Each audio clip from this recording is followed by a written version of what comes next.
And so here we are, ladies and gentlemen. It is the first Tuesday of the month, and once again, Ann Lovejoy is going to share her wisdom about gardening with us. Yay! Well, I'm happy to start you off with talking a little about watering, but I hope that you will be bold and either do the chat or just go right ahead and ask questions. I have a bunch of things that I brought for my show and tell, of course, but I did want to talk a little about watering because it's been a little tricky with, it keeps being cloudy and it feels like it's gray and cool, but actually no rain has fallen for a pretty long time. And a lot of plants are struggling because they really need some water, usually about an inch a week for almost everything from lawns to zucchini. Now, one of the things, of course, you want to think about is when to water and how to water. And the point, we hear a lot of things about, oh, you can't ever water in the middle of the day. It will burn the foliage. That's not really true. I mean, if you think about it, every time it rains, the foliage would all be falling off dead, and that doesn't happen. I think the time to water is when you think about it, personally. It is better, generally speaking, to water early in the morning and anytime through the day. If you water at night and you get the foliage wet, that is kind of an invitation to mold and mildew. And on the other hand, when we see a lot of powdery mildew, especially on some of those squash and zucchinis and even on the hydrangeas and stuff, that's usually from dry roots. So a slow trickle at the roots is a good idea. One really good way to do that, if you don't have an irrigation system, which most of us don't, is if you drink wine in a box. You don't have to admit it right now in public or anything like that, but that is a really good way to water, because if you fill the sucker back up again and open the little stopcock just a little bit and put it next to a plant, it will slowly drip like a half a gallon or a gallon of water onto your plant. That's ideal. That is perfect. You can also do the same thing with a milk jug or a water jug, a gallon size, by punching a hole in the bottom of it and covering it with duct tape, and then fill it up and then put it on the soil, turn it, you kind of screw it into the soil so that it stands up, right? And then you pull the tape off and it will very slowly, the air will come in and that gallon will glug, glug, glug, glug, let itself down into the soil so slowly and gently that it won't make the soil crust over.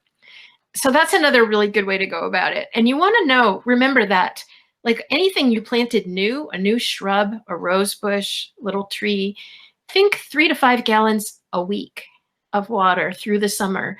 It isn't that it's so hot, but part of the thing for plants around here is it'll get cold at night. It'll go down. It's still sometimes dipping in the 50s, certainly the low 60s. And then it'll go up into the high 70s, low 80s. And those poor plants are kind of having the same kind of trouble we are having thinking, because we've got whiplash from the news. They've got whiplash from the weather. So a little compassion goes a long way with our plants, making sure they get what they need. Any questions?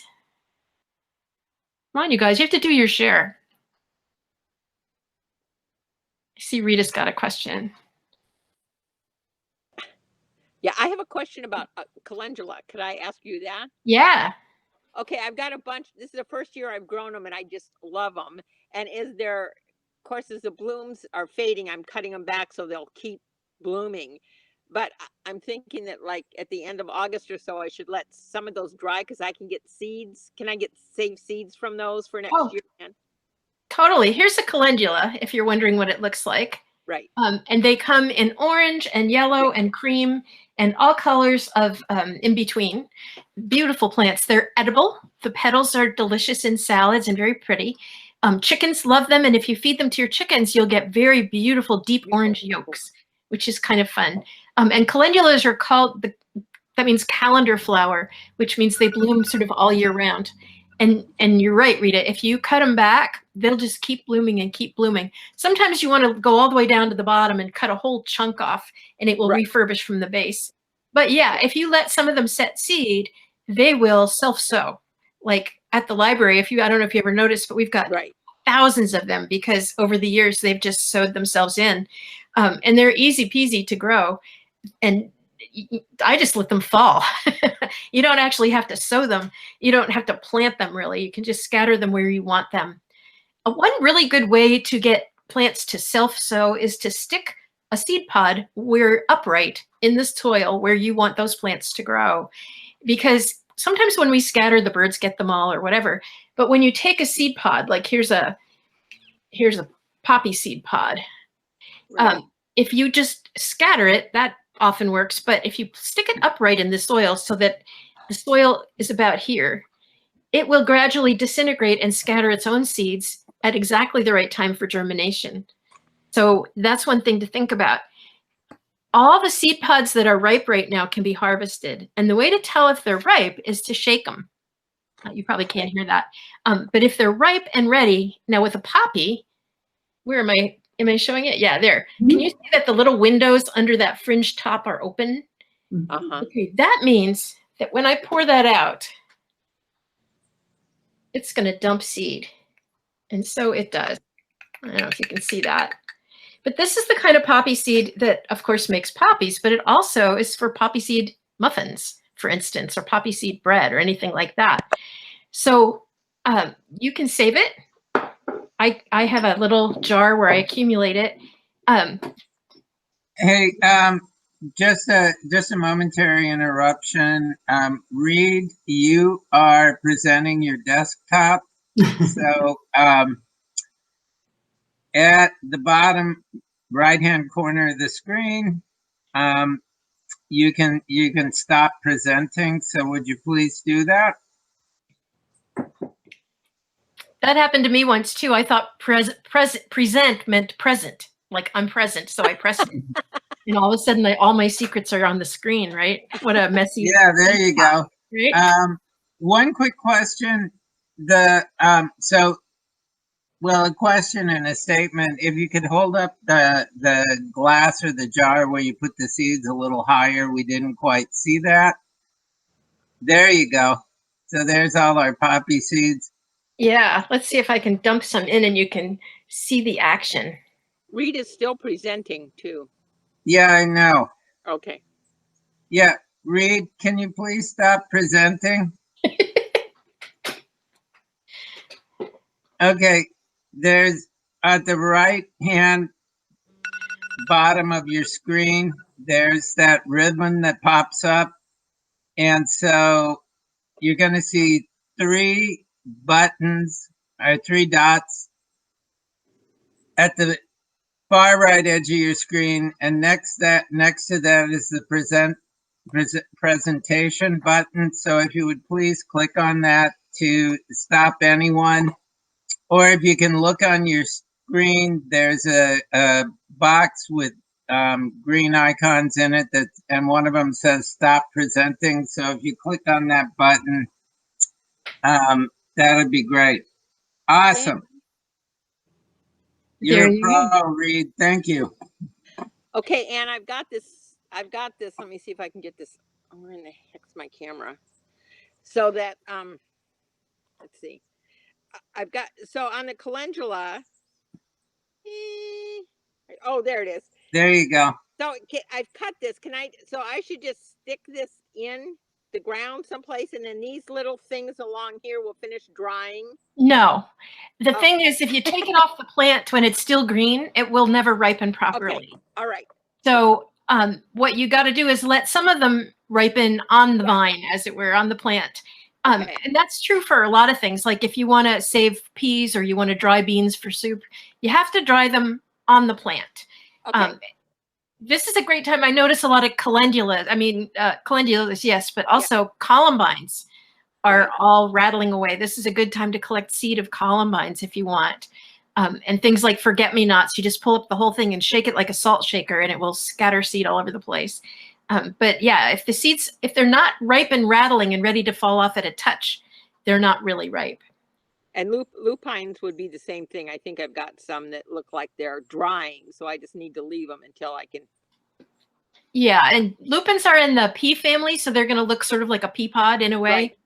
And they'll dry up and then start to crack open, and that's when they're ready. Okay, got it. Okay.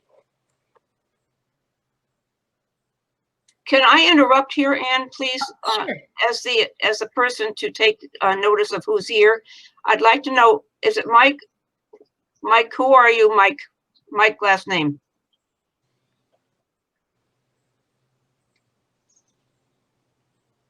All you have to do is unmute yourself and let me know what your name is. Or he could write it in the chat column if you want to. I could do that. Also, what is number 20625? The person in for that. Who are you?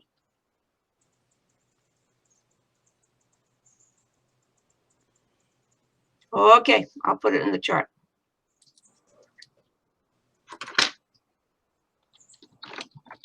All right. Thank you. One of the things I picked was some sweet peas, and they also will make seed that you can save. They smell so delicious right now. So they're so pretty, and they're so strong a smell that I actually put them outside my front door because they're really overpowering. But the bees love them. They are full of bumbles. And if you let a few of those go to seed, they'll make like a little tiny pea pod. And I keep picking a lot of them off so that they'll keep flowering, but you still want to let a few of them go to seed. And when they're dry, crispy dry, then you can harvest those and save them. And next year you can sow your own sweet peas again. Oh, lovely. Yeah. Oh, and I have a question. Here at our condos, we put about 3 years ago, I put in some barberry because it was in a area that our association doesn't take care of at the condominium, because they're fairly drought resistant, right? Oh, once they're established, yes, very much so. Yeah, unfortunately, they're not being sprinkled anymore. There's no irrigation. For some reason, it broke over there.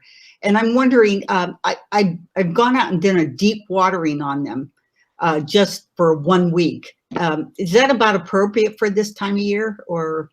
Well, generally speaking, the barberries, once they're established, if they've been in the ground, say 3 years, they shouldn't need water anymore. Are they looking crispy and dry? Do they look? Oh, they look great. Yeah, don't worry about them. Yeah, there was two azaleas that somebody planted in there. They're not doing well at all. Well, right. Azaleas are hardly drought tolerant. Yeah. They're used to a somewhat, they like afternoon shade, pretty deep soil, nice mulch, even moisture.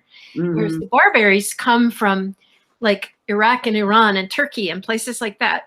And they are used to blazing hot summers and very, very dry soils. But it's weird because the young plants will croak in a second if you don't water them. You have to make sure they get water to get their roots really in the soil. But once they're established, they're extremely hardy. Yeah. No, they're looking good. Yeah, azaleas, no. They come mostly from places that get much more summer water than we do. Mm-hmm. And so that dry soil does not suit them, and you'll start seeing powdery mildew and other foliage problems on them. And often whole sections will die off. It's pretty dramatic. Yeah, yeah. They may have to be replanted somewhere else. Because it wasn't my idea to put the azaleas there. I put the barberry there because I knew they were going to have to be drought tolerant. So, okay. They're drought tolerant, and they're also good barrier plants. Like good fences make good neighbors. Right. Big plants with prickles make good neighbors too. A lot of times. That was a good choice.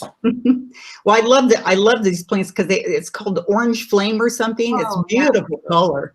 I mean, I just love it out there. So, yeah. So, yeah, it's a great family. Almost no diseases. Very hardy. Deer do not eat them. Slugs don't bother them. They have almost no problems around here. So yeah, they're great. Thank you. Sure. I was going to talk a little about ornamental oreganos because I realized that I'm growing 15 kinds of oreganos, and they make really good ground covers. And I think people overlook them because they don't really think about an edible as something that can also be ornamental. But there are, in fact, some of the oreganos are considered to be purely, they're all edible technically, but some of them are definitely more ornamental. And this one, I can't tell if it's showing or not. Can you see it? Kind of, yeah. Kind of. Yeah. It's got these dangly bracts that almost look like little fish scales. Here's another one. And they are particularly beautiful. And the bees and all the pollinators go crazy for them. And so there's oreganos with golden foliage, green foliage, variegated foliage, white flowers, pink flowers, lavender, purple, all kinds of colors, and anything from a few inches high to 2 or 3 feet even. Some of them are very large. So they're really, you can find oreganos that are suitable for almost any location. But one of the great things about them is they're extremely drought tolerant once established, again, because they come from hot, dry places like Greece and Italy and all through the Mediterranean. So that's a really good choice if you're looking for something to interplant with spring bulbs and the foliage always looks so funky. You can tuck it in underneath the oreganos, which are just be booming in the spring. And so as the little bulbs die off, you just kind of fold that foliage down under the new growth of the oreganos. You won't see it anymore, but you can let them ripen off properly. And they won't need a lot of water. They won't need any water. So the bulbs don't rot. They last a whole lot longer. That's especially important with the minor tulips and some of the species daffodils and things like that, the smaller bulbs. The bigger bulbs, they're probably going to rot anyway because they're really fussy. They've been bred so highly that they're really not independent plants anymore. But that, and the other thing I was going to show you is I'm sure everybody's growing basil, right? Now the basil's starting to bloom. And I wanted to just remind you, you can eat that and use those. And I grind them up for pesto. But I also made basil salt. And here's what it looks like in the jar. I don't know if you can see how deep a rich green that is. But with any of the herbs, you take about 1 firmly packed cup of basil and 1 cup of kosher salt and buzz them in the Cuisinart until it's makes a green paste almost. And then bake it in a rimmed baking sheet at 225 for about 15 or 20 minutes or a little longer if you have a lot of it. And then put it back in the Cuisin because it'll make a crust. And then put it back in and scrunch it all up again, and then put it in a little shaker. It's incredible on tomatoes or steamed, like grilled zucchini or beans or almost anything. It's really delicious on a caprese salad with mozzarella. And I also make that with rosemary, garlic, and lemon peel. And you can also do it with thyme and shallots or all sorts of wonderful things. It makes great gifts. This is a good time to do it because everything is really burgeoning and you can pick armloads of different herbs and take them in and make these little salts with them. I usually use kosher salt. I used to use sea salt, but it turns out that most sea salt now has a lot of plastic in it.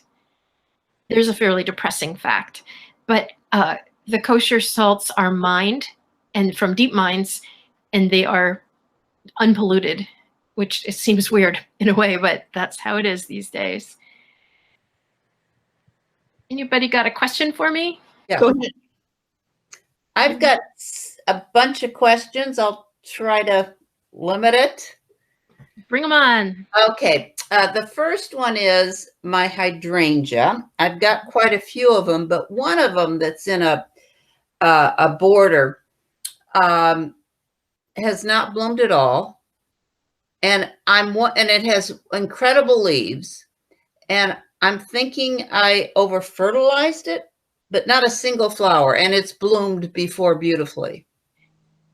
Yeah, there's 2 reasons why a hydrangea might not bloom. And one is if it got hard pruned and it's the kind that blooms on old growth, as well as new growth, you may have cut too much of it off. I mean, that blooms on the new growth. You may have cut so hard that you don't have any more mature new growth to bloom on, if that makes sense. Yeah.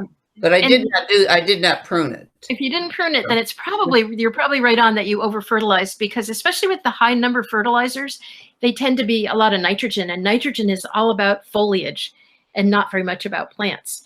So you might look for the kind of plant food that people put on tomatoes, say, which tends to be something. It was chicken manure that I was fertilizing with, composted chicken manure. That shouldn't be a problem. It shouldn't have done it, huh?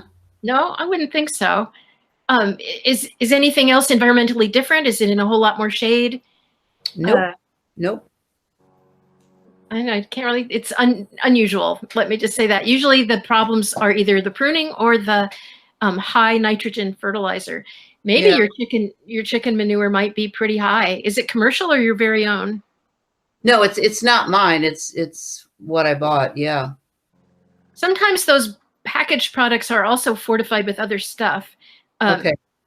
Like if it was a combination, they don't always tell you. You kind of have to look at the ingredients. And because it's not an edible human thing, you don't always have to put every ingredient on there. Yeah. But it could be that there's some of the fish fertilizers will do that. Like the fish compost mulches can be so high in nitrogen that you don't really get much flower or fruit production out of it. Okay. Now that's where I may have put some liquid fish stuff in it, but maybe just once, you know, but I mean, it looks so healthy. It's just, you know, it's just a ball of leaves. Well, you didn't hurt it. So there's that. Yeah. And probably it will bloom very well next year. If Okay. it's bloomed in the past, then there's got to be an environmental reason for why it's doing that now, if Yeah. nothing else has changed. Yeah. My second question is about delphiniums, and where was it? I think it was Gardener's World that said that after delphinium blooms, cut it way down almost to the ground, and there's a chance that it will grow and rebloom in the season. Wait a sec. I'm sorry. I got distracted by being bitten on the ankle by a small furry thing. Oh, okay. Okay. Could you repeat the question? Okay. My cat gets jealous if I'm not paying attention to it. Okay. My delphinium bloomed and then, you know, it was all spent. So I heard that if you cut it down to the ground after it's finished blooming, that it will regrow and maybe rebloom this year. Does that sound like the right protocol? Well, not necessarily, because like everything, you know, the storage of the nutrients that are in the blooming stems go back down into feeding the mother root. And so if you cut the whole plant to the ground, it has to go to all the trouble of putting out new foliage again. And when that happens, delphiniums particularly put extra cyanide in their foliage. The cyan is what makes the blue color. And because they think they've been eaten by a deer or something and they're out to poison whoever just ate them. Yeah. And that takes extra energy too. So you're not likely to get blooms. If it's a well-established plant, you should get a second crop of foliage that should be probably considerably smaller. And if it's extremely happy, you might get more blooms out of it. Okay. But generally speaking, you don't want to, you cut back a lot of perennials at this time of year. If you cut them back carefully, you might get rebloom, like catmint, for instance, will bloom for a very long time. And if you take a few of the older stems off every couple weeks, it will just keep producing and keep producing, and it will bloom until frost. But if you cut it all the way back, it'll take the whole plant has to come back and rejuvenate. And that's a lot of work. And so they won't come back as quickly. Okay, but at least I haven't heard it. No, I don't think you've heard it. Okay. And I'm noticing now that there's some chat stuff here saying, Alice, what is the oregano variety I showed with the fish scales? There's a couple different ones. The littlest one is called Kent Beauty, and that's an older form of Dittany of Crete. And they have the really beautiful scale laps. They're really pretty, and they dangle over a wall, or they're beautiful in a pot or container. And then there's the bigger one that's much more reticulated. That's called Bristol Cross, and that's a fairly new one. And also the other was Amethyst Falls, and those are gorgeous ornamental oreganos that will do in a hot, dry, crappy soil. And once they're established, one summer, you shouldn't ever have to water them again. And they just bloom and bloom and bloom, and the pollinators will love them. So they're great for attracting pollinators into the vegetable garden if you put them on the edges of things. Let's see. And Mike, Al, it's actually April is saying, I have lots of tomato flowers, but no tomatoes, small and large. Okay, so tomatoes are having a tough year because of the temperature swings I talked about before. When it goes down below 55 at night, the tomatoes often will drop blossoms or not set fruit. And then if it goes up much above 80 in the daytime, which really hasn't, but a few times, their swing is between 55 and 80. And if it goes over 80, they'll also usually drop blossoms and not produce much.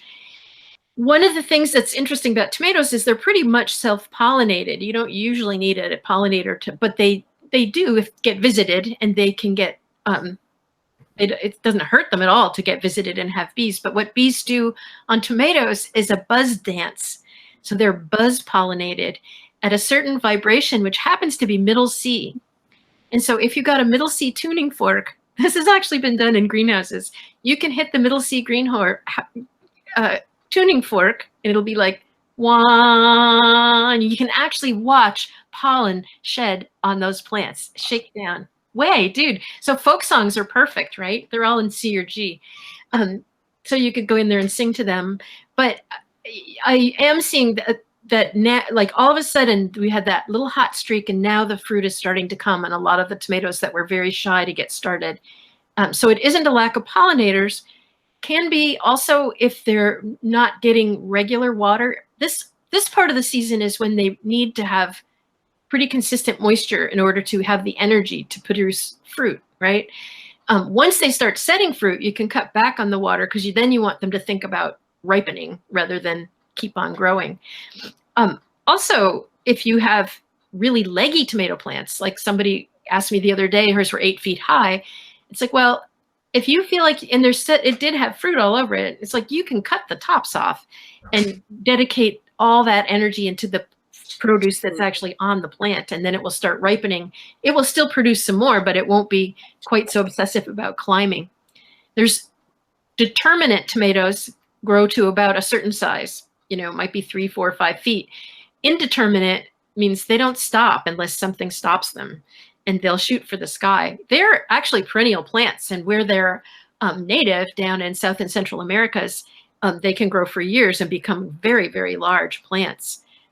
One of the interesting things about the black tomatoes that we're seeing a lot of is that most of them have been pollinated with pollen from the Galapagos Islands, where the native tomatoes are black and the foliage is black. And you may see that a lot of foliage on those black tomatoes looks kind of black, and people are worried that it's a fungus or something wrong with it. It's not.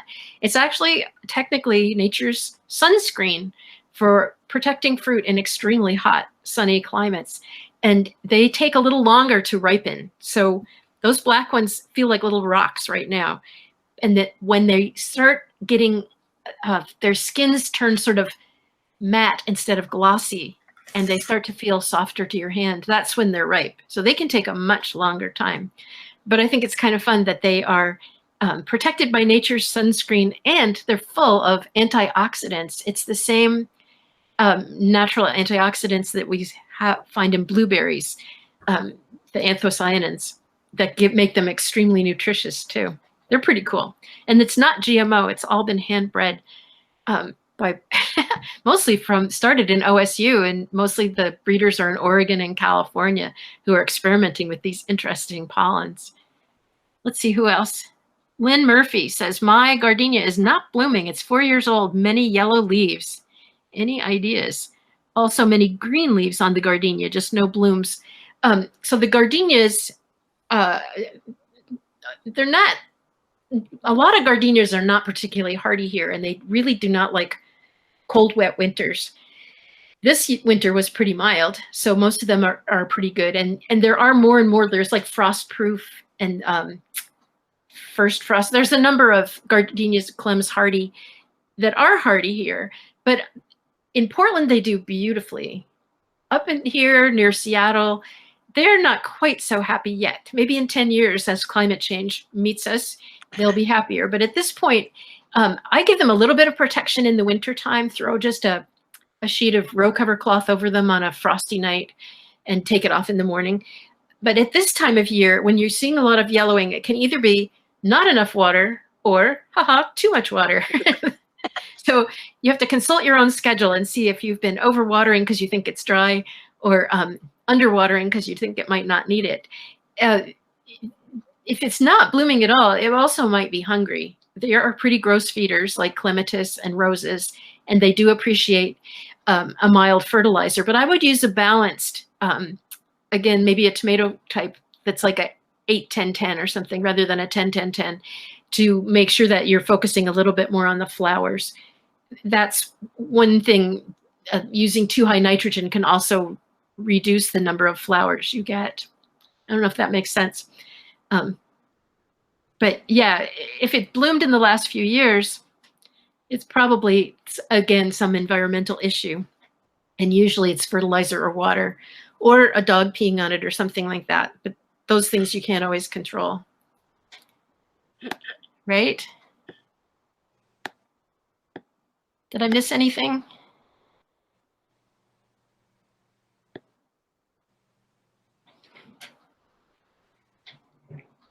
So beans, is anybody growing beans? I've been harvesting all kinds of bean, Alice's.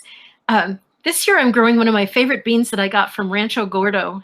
That is an incredible bean company that grows all kinds of amazing heritage beans.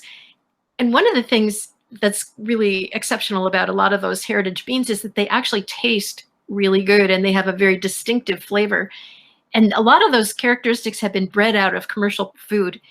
Everything from potatoes and avocados, bananas, beans. They've been bred for good shipping and good keeping qualities rather than great flavor. So when we go back and start growing some of the old heritage varieties, you start to discover great flavor again.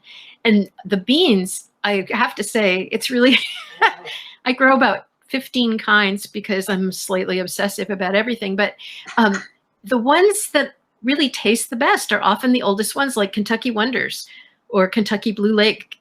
Blue Lake is a classic, and it really has a very beautiful, balanced flavor. That particular one is also super productive and really forgiving, which is very nice. Easygoing, but beans need a lot of water to do their best. And if you get a lot of vine and not much flowering, again, you might need to put a little more water down and look again for a balanced fertilizer that's a little lower on the nitrogen and a little higher on the phosphorus, because that's going to give you a little bit more flowering, which will get you more beans. But the kind of beans I'm most excited about growing this year it's called Good Mother Stollard. And I have to say, they're weird. They're big, lumpy brown beans, just like a soup bean, but they have the best flavor. It says on the package, don't do anything to these, just boil them in water, a little bit of onion, a little bit of carrot, maybe some celery. And I thought, yeah, fantastic. It has the best broth, the best bean broth ever. You can use it in those wonderful Tarasco soups, the Mexican soups and things like that. So I saved some from my Rancho Gordo pack and they sprouted. That doesn't always happen with commercial dried beans because a lot of them have been oven dried to the point where they will not sprout anymore. But when you buy from a good small independent company like Rancho Gordo, you're going to be able to sprout some of those beans and grow them on yourself if you want to. It's a neat way to collect heritage forms like that. What else have I got in my basket? I've got heritage zucchini. And again, the Italian zucchinis are always the most flavorful. Some of the American ones were bred to be ginormous. And you don't have to encourage zucchini to be ginormous. It's going to do that if turn your back and it's going to be too big. So again, looking at some of those beautiful heritage forms, they're not as heavy in terms of production, which is probably usually good because most of us can't actually handle 15 or 20 zucchinis every other day. It doesn't, it's like overkill, but just a few. And the little beautiful golden patty pan squashes are also starting to come along. And those are, my kids said they look like little alien spaceships. But those are really tender and beautiful, and you can split them in half and bake them or steam them. And one of the things I made last week that is so good is nectarine and vanilla vinegar. And you chop up some fruit, it could be blueberries or raspberries or whatever, and put it with some water and some vinegar, like 2 cups of water and 2 cups of vinegar and 2 cups of fruit or 3 cups of fruit, whatever you like. I like extra fruit. And just a little sugar, like a 1/4 cup maybe, and bring it to a boil, reduce the heat, put a cover on it for 5 minutes, let it stand and cool off, and then put the whole thing in the fridge overnight, even 36 hours, and then put it through muslin cheesecloth or a fine sieve and bottle it up and let it stand for about 2 weeks, and it will develop really beautiful, full flavor.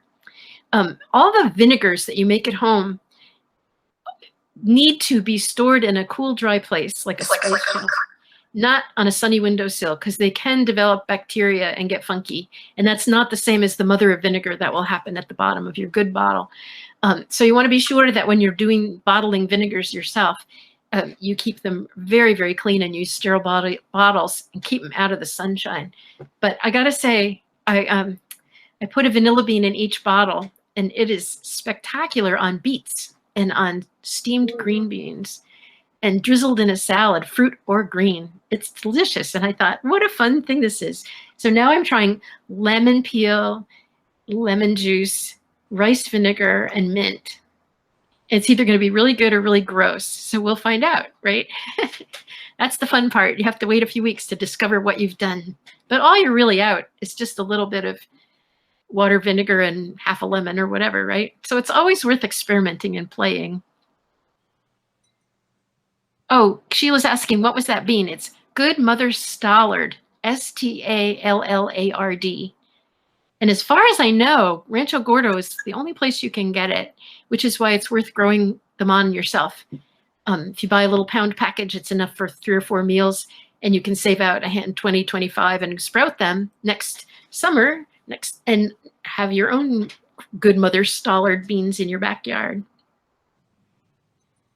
Lynn Murphy says, if you haven't already, how about if you give us a Zoom tour of your own garden? That's hilarious. Karen's nodding because she sees my garden every day as she walks by. Some of you may not realize I moved some years ago from a very large garden and a very large house. And now I live in the mobile home park by City Hall and have a very, very small lot. So I'm mostly growing things in troughs. And I have one raised bed and one shared bed with my elderly Russian neighbor who's called Baba Olga. And Baba Olga and I share a lot of stuff. We grow many things together, including tomatoes. Last year we grew Cosmonaut Volkov tomatoes, and she was so excited. And this year we're mostly growing Black Krim, which are Crimean black tomatoes.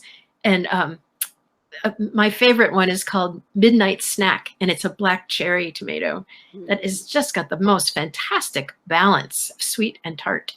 And to me, that's what tomatoes are all about. But already I'm getting the gold nuggets and the sun golds. They're ripening. I see other people saying, yeah, they are too. My yellow pears are coming in, and I don't know what it is. Maybe it's me, but they always taste a little bit mealy to me. They don't have the spunky taste. They're okay if you cut them up and throw them in a salad or something like that, but they're not my favorite, and I can't remember now why I thought I would grow them again. When you have a very small garden, you should be very disciplined about what's in it. It should only have things that you know you love. And sometimes things sneak by, or you forget that you don't love something, right? Yeah. And one of the things that also happened was that I was planning to renovate some of the gardens at the senior center, and we were hoping to be able to do that in the spring. And then it seemed like maybe we could do it in the fall, but the city has had, they own it. So they didn't feel like they wanted to clear out those beds and let us do that. So my little garden is packed to the gills because I have all these plants that I was going to put down there.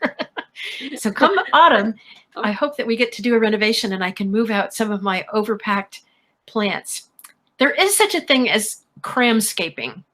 And cramscaping, it means you put a whole lot of plants in a very small space, but it takes extra attention. You have to really be on it, because otherwise what happens is you get overcrowding, you get bullies, you get poor, beautiful things you love that get lost or overcrowded. And often things don't grow as well, and you really have to stay on it. So I'm doing a lot more pruning of things in the midsummer than I might be if I had more space and my plants were spaced out a little bit better. One of the things Olga and I did is replaced a section of fence between us with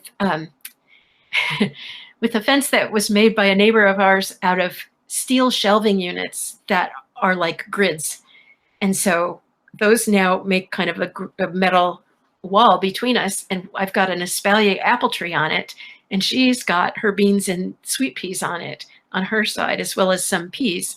So it's really fun because it's sort of like a window into each other's garden, and she gets more light for her tomatoes, and we get to chat back and forth, which is pretty fun. And I'm learning a little Russian even, right?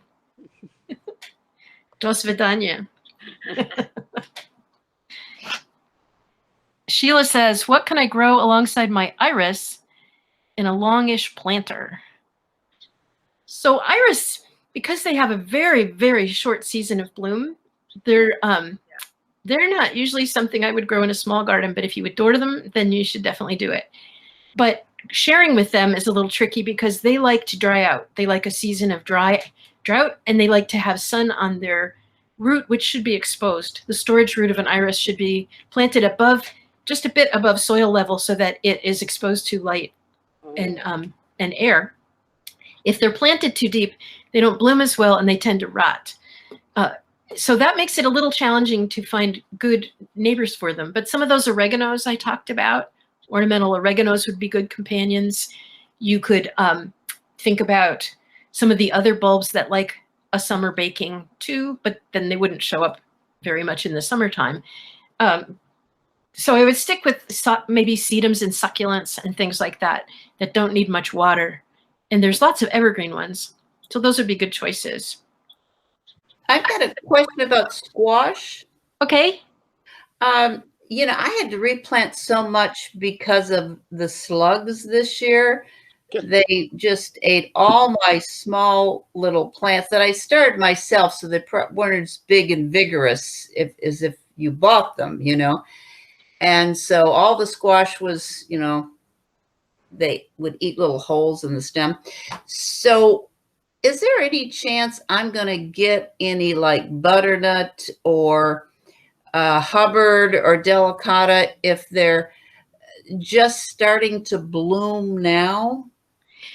That's a great question. And yeah, the slugs were particularly bad this year because we had the mild winter. And it was the little teeny babies that really wreak havoc. And the worst part about it is they don't eat bait. They won't. You could bait for bigger slugs and snails with something like Sluggo, but the little ones are not attracted to that. So you have to go to the beer. Right. Beer traps are really pretty effective. But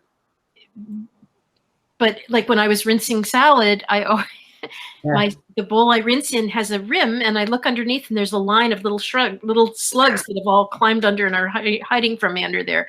It's disgusting. They're really horrible. So you can do a couple different things. You can mulch with coffee grounds, which is high in nitrogen, and also dehydrates slugs and snails because caffeine is quite dehydrating. And if they're crawling over this used coffee grounds, that actually usually dries them out a fair amount and makes them, it's uncomfortable apparently too. So that's one option because it's good for your plants, bad for the slugs. If you squash and things that are just starting to come into bloom, I'd say you might well get some delicata because they're pretty quick and they're delicious even when they're small. So you can pick them even when they're just not very big. But for the Hubbards and things, I'm thinking the farmer's market's probably going to be your friend. It really depends on the kind of the rest of the summer and fall, but predictions, NOAA says we're going to probably have a cooler summer, moving in with some cooler weather. It's actually got some rain predicted for this week, which is almost unheard of in August. And it doesn't look, right now it's hard to tell what's going to happen in September and October. If those happen to be warm, dry months, you might well get better production out of your squash. You know, if they're starting to bloom and you're starting to set fruit, you might as well give it a try and see what happens. But if they really don't look very strong or healthy, I'd probably just get rid of the ones that aren't going to make it and do something different. And this is a good time to do fall starts, to look around and you can either grow them yourself or you can find them in the nurseries. But I'm planting late peas and more kale. I have 7 kinds of kale this year, including a beautiful perennial kale, which I don't know if you can see this. Ooh. It's a hybrid of Dutch and Portuguese kales. It's perennial. It grows about 3 to 4 feet, so you can harvest all year round. And it's super delicious, really tender. We eat it almost every day, just shred it up and stir fried and put in sauces and everything else, even in omelets and all that kind of stuff. But this is a great time to put out starts of kale and also of leeks and Brussels sprouts and broccoli rabe and things like that. All the cool season crops. This is when it's time to start looking around. You can plant garlic now or anytime from now into the beginning of winter for harvest next spring and summer. And spring planted garlic, I wait and usually harvest that more like in October. But you can dig around with your fingers and see if they are starting to to come up. Potatoes are starting to come in pretty fast, and which is fun. And if you leave the littlest ones in place, you can leave them over the winter, and they'll actually next year be way bigger and halfway producing by early spring, and then you can have those nice little new potatoes. So I always put the littlest ones back and let them fend for themselves. It's fun. If you buy organic potatoes at the grocery store and let them sprout, you can cut them up and make sure each chunk has a sprout on it. I put them on a a cooling rack for a couple days till they heal over a little bit, cure the skin a little, so they're not just soaking wet, because they'll just rot.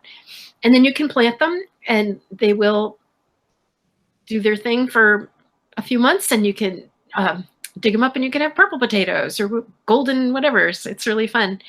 Several people have asked me about finding berries on their potato plants, and the berries are actually the fruit of the potato rather than a storage tuber. And the fruit is extremely toxic because, they are in the deadly nightshade family, right? Just like tomatoes and peppers and eggplants. So if you happen to see that you have a potato berry, you can plant it. And hybridizers actually do that. That's how you get new kinds of potatoes. They cross-pollinate, grow out the berries, and then grow them out in fields and do field trials on them and find new improved varieties that way. But at home, if you want to see if you can invent your own potato and name it after yourself, I'm not sure that I'd want that, actually. I don't know. Can you do peas by seed right now? Yeah. So I'm just starting my late peas. It's funny because I'm just finishing my early peas. Right. And then starting to some of the late peas, like Green Arrow is a good one for fall. But you'll start to see pea starts in the nurseries and things now, July and August. And yeah, this is the time to start planting them, but they need to have some afternoon shade at this time of year, because you want them to get some good growth on them, but you don't want them to get PE nation and start going off really quickly. So I put them in a place also with greens and lettuces and things. I want to make sure they get a little afternoon shade and not the full blast of that hot summer sun, right? The other thing this is a great time for is pruning fruit trees. That little espalier apple of mine. If you prune a fruit tree now, from sort of mid to late July into the middle of August, what happens is you do not get the same burst of new growth that you do when you prune in the winter. Because when you prune in the wintertime, the fruit trees and things, you get what's called a hydra head. You make a cut and then you get 5 or 10 new shoots coming out all over the place. You won't get that now because right now the trees are hormonally driven to ripen fruit. So they're not thinking so much about producing new foliage the way they are in the spring. So if you look at your fruit trees and they have a bunch of suckers at the base, this is the time to take those off without encouraging new suckers. And you also want to look at that base and think, why does it have so many suckers? Is somebody using a weed whacker around it? Is it getting cut or damaged? The lawnmower? And maybe plant some oreganos around the base of it instead to give that plant a little freedom and space. But also, if you look at your fruit trees, if they have what I call a hanger coming down off a main branch, you can take those off too. And water shoots will go straight up like a pencil, right up. And those all should come off before they get too big, because they will divert the energy from the fruit into growing a bunch of inappropriate new stems and foliage you don't want. Sheila says, there's a persimmon tree in the red pine garden. When will those be ready to eat? Usually persimmons around here don't ripen until fall. September, October is typically when they start getting really ripe here. This isn't great persimmon country. And the Japanese persimmons are the ones that do best here rather than the kind from the American South, which often don't actually ripen at all. But the Italian ones, the kaki ones, actually are pretty reliable here. So you could try those. I don't know what kind it is in red pine, and it's probably one of the Japanese ones because it's probably left over from Junko and Chris. really Chris, because Chris Harui was the gardener in that family. She had a wonderful garden. You can tell when they're ripe by, they won't be hard. They'll start to feel soft to the touch. And some people like them fully ripened so that you can eat them with a spoon. Personally, I find that pretty disgusting, but okay, everyone has their taste. I like them a little tartar, and you can cook them like in a crumble or something like that. But, you know, you have to try them to find out how you're going to like it. Yeah, exactly. Could I ask a fruit tree question, as long as you've been talking about it? Sure. One of my plum trees that has been the best, I mean, I swear I got 2 bushels off it last year. It is producing little weirdo shriveled plums, along with what looks like are going to mature into some good ones, but I haven't seen these before. Is that a lack of water? Not necessarily. A lot of the plum trees here in the park are doing that too, and I'm seeing them drop a lot of immature fruit, like a lot. Yeah. And yet there's still quite a lot on the tree.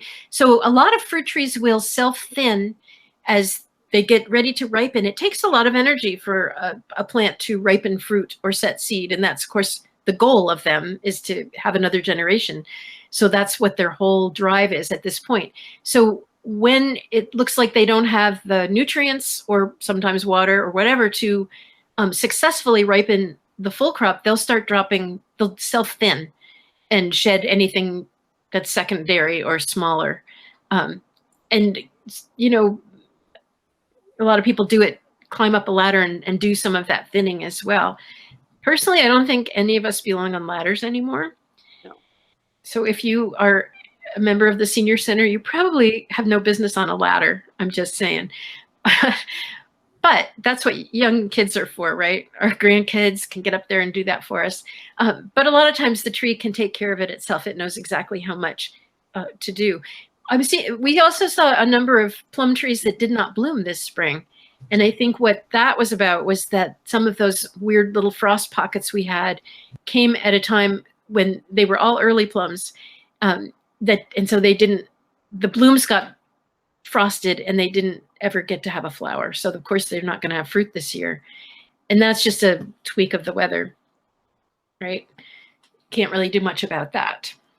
And what do you know about the kiwi plants over at the Red Pine Garden? No. Are they the big kiwis or the little kiwis? They're little. They're little tiny. They're really little. The little berry types. Well, no, they're a little bit bigger than that, but well, they're awfully good. They come in about September, October. Yeah, they're kind of late.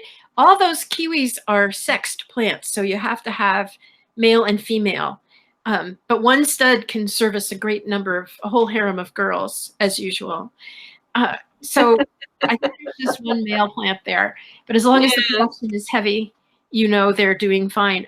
They don't ripen as early here as they will down in Portland, for instance, or in California. But yeah, they should be starting to. And again, there too, you might see them shedding the immature ones that, like apples, are starting to drop too. Plants know they can't really carry all this fruit through, so they're going to pick and choose about who gets to get through.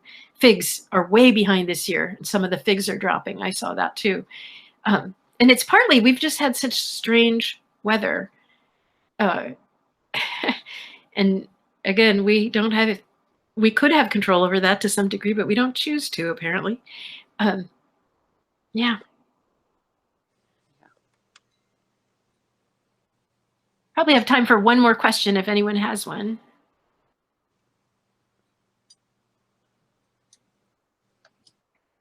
If not, I hope you'll all go home and make something wonderful. Make some herb salt or that basil salt. I gotta say, that is really good stuff. And again, 1-to-1, a packed cup of stems and leaves and flowers to 1 cup of salt, and grind it up together, bake it off 225 for about 15-20 minutes, and it get crusty. And if you do it with a lot of garlic in it too, you can do the most amazing garlic basil salt. It will turn almost yellow-green, and that's okay. And when you bake it, it's still going to hold color. And then you grind it up again, and you can pour it through a shaker.